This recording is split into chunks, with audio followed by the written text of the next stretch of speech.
Hi வணக்கம் நண்பர்களே. நம்ம இப்போ எங்கே வந்திருக்கோம் அப்படின்னு பார்த்திங்கன்னா, வேட்டாரம்பட்டி பக்கத்தில் உள்ள வனதுர்க்கை அம்மன் கோவிலுக்கு தான் வந்திருக்கோம்.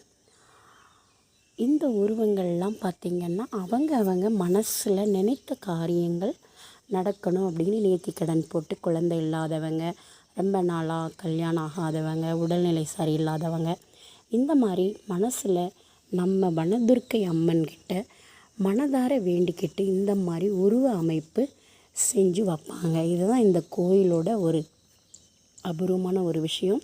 அது மட்டும் இல்லை, இந்த வனதுர்க்கை என்பது இந்த நம்ம தமிழ்நாட்டில் இந்த சைடில் தான் இருக்குது.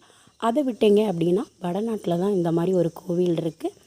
அனைவருக்கும் இந்த வனதுர்க்கை அம்மனோட சக்தியும் அருளும் கிடைக்கணும்.